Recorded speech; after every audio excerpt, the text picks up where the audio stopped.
baka mo at kalakbay. Dito po yan sa Botlea. Ayan. At ngayon, napakaganda ng ating reading sa John 20, no?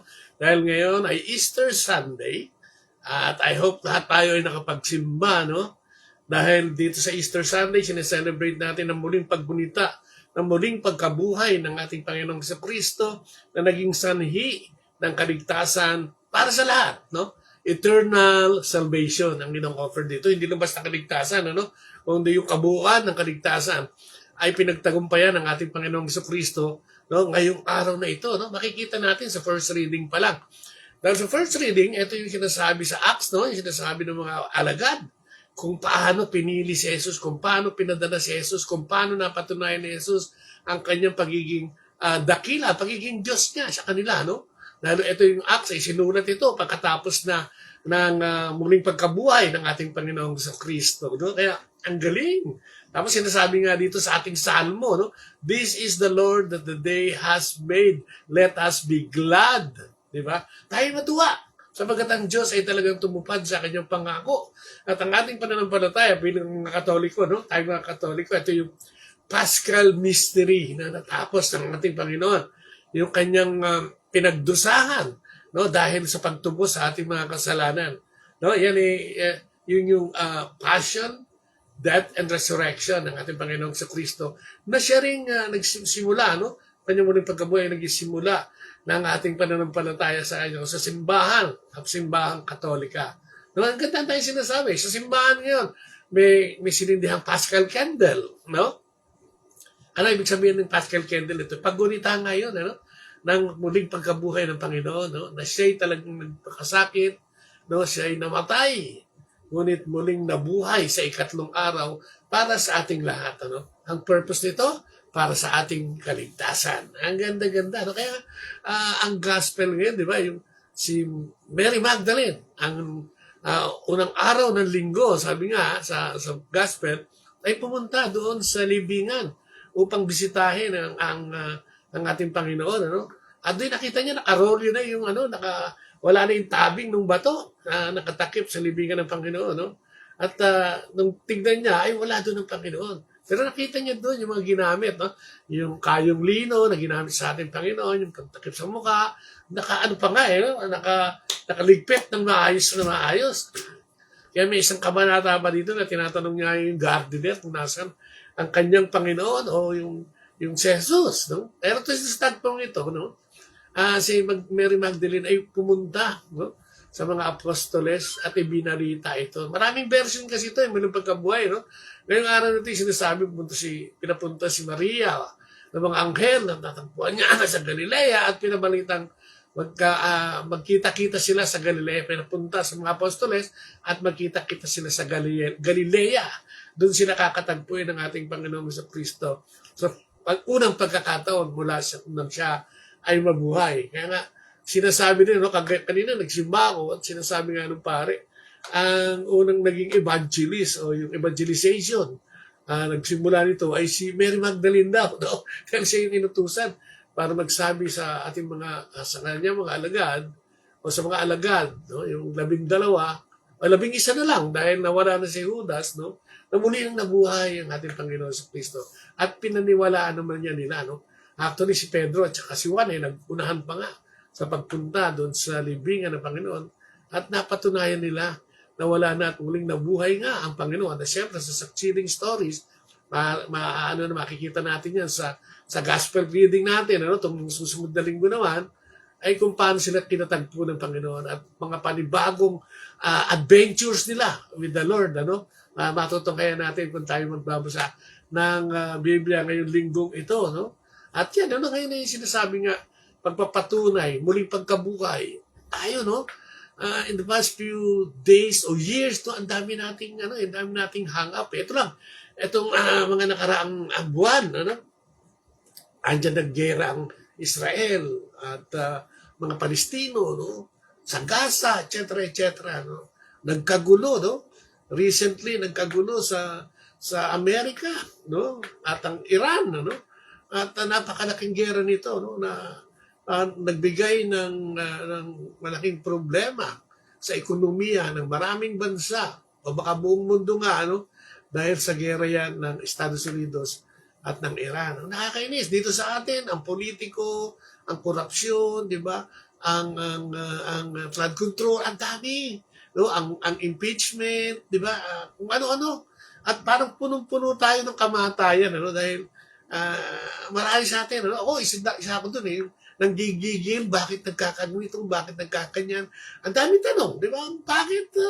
Bakit hindi tumahimik itong mga taong nito at sino ang nag-uudyok sa kanila na manggulo, magkagulo? Hindi ba nila naiisip ang mga tao, ang bayan ng ating Panginoon? Hindi ba nila naiisip na naghihirap at ang pinahihirapan nila ay ang tao mismo, ang bayan mismo ng Diyos na may likha ng lahat.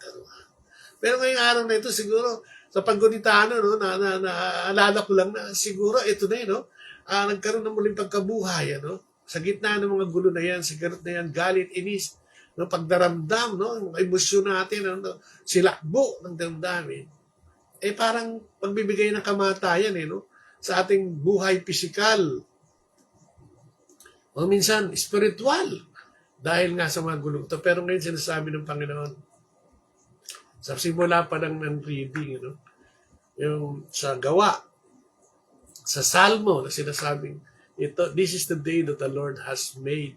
Let us be glad. Di ba? At tayo matuwa.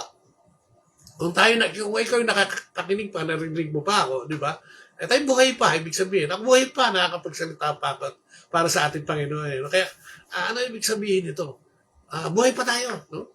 So, siguro, sinasabi ngayon ng pagkabuhay, o muling pagkabuhay, kung tayo namatay man, nakaraang araw, buwan, at nawalan tayo ng parang humina ang ating pag-asa, pati na nga ang ating pananampalataya, ay talagang medyo nagkaroon ng clouds of doubt. Dahil bakit nagkakaganito? Parang COVID, no? Kami mas masawal pa sa COVID-19 itong mga pangyayaring ito dahil nung pagtaas ng presyo, talagang hindi mo pwedeng hindi kumain ng tao, kailangan bumili.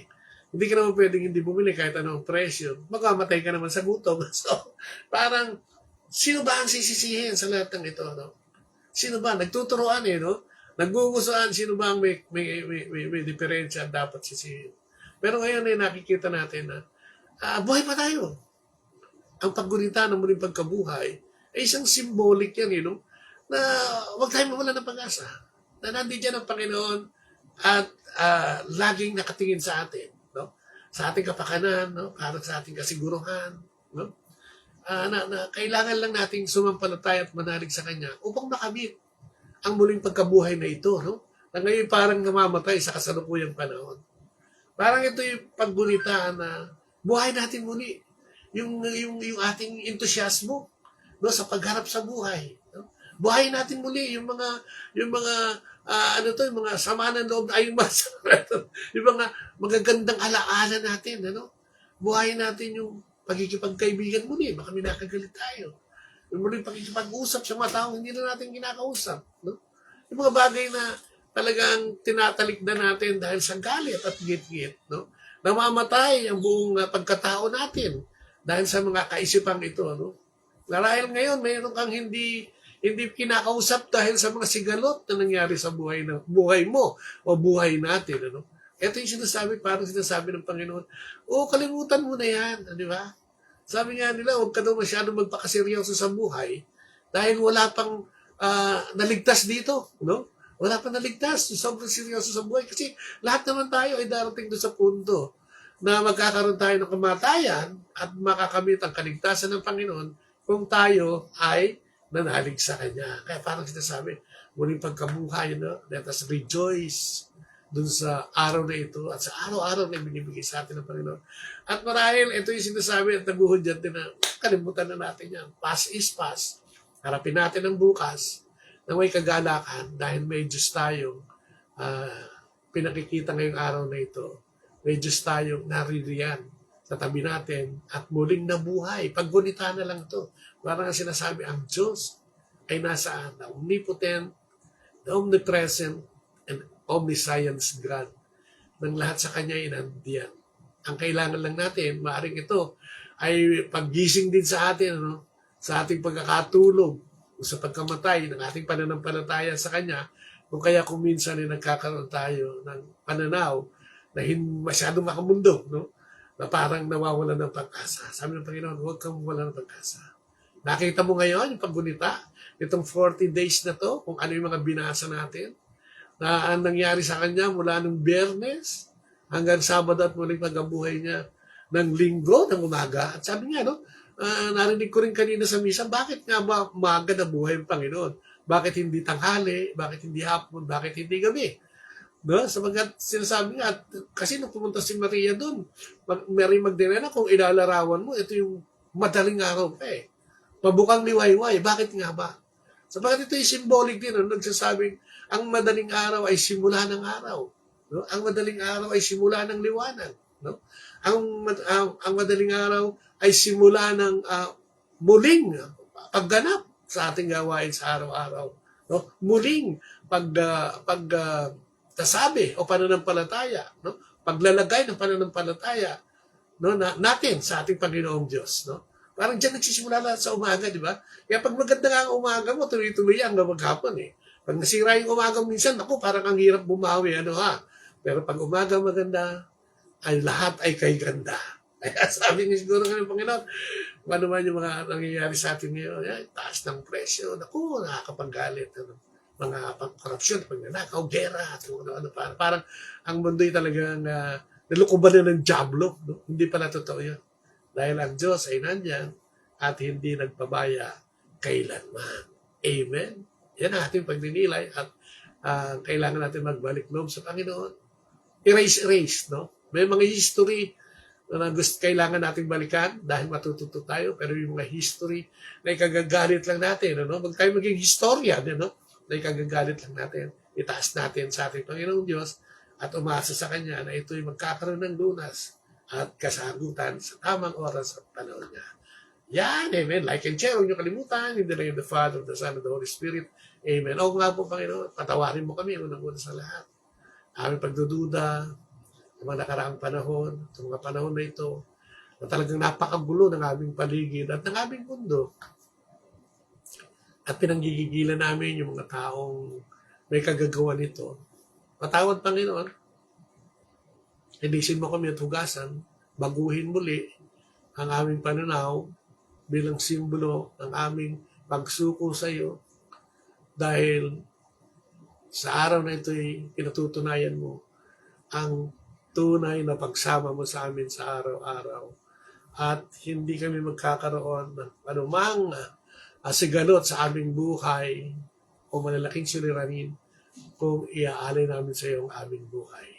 Panginoon, ang iyong muling pagkabuhay, sana'y makita namin araw-araw, matuwa kami habang kami ay ginigising mo tuwing umaga.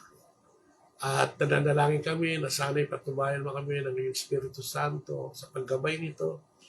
At ituro mo lagi sa amin ang landas na tinahak ni Jesus nung siya ay nagkatawang lupa bilang tao. Naway maging reminder lagi sa amin ang Paschal Mystery, ang pagpapakasakit ng aming Panginoon, the passion, ang pagkamatay ng aming Panginoon Jesucristo, at ang muling pagkabuhay o katagumpayan ng buhay na ito tungo sa buhay na walang hanggan. Maraming salamat. Dalangin namin ang lahat na may pangangailangan ng panalangin, lahat ng may mga pagkamatay ng damdamin at kung ano-ano pang uri ng pagkamatay na muli kaming isabay sa pagkabuhay na ito na aming sineselebrate ngayong araw na ito. Maraming salamat. And glory be to the Father, to the Son, and to the Holy Spirit, as it was in the beginning, is now, and ever shall be, world without end. Amen and amen. Like and share. Bye-bye. God bless. In the name of the Father, of the Son, and the Holy Spirit. Amen and amen.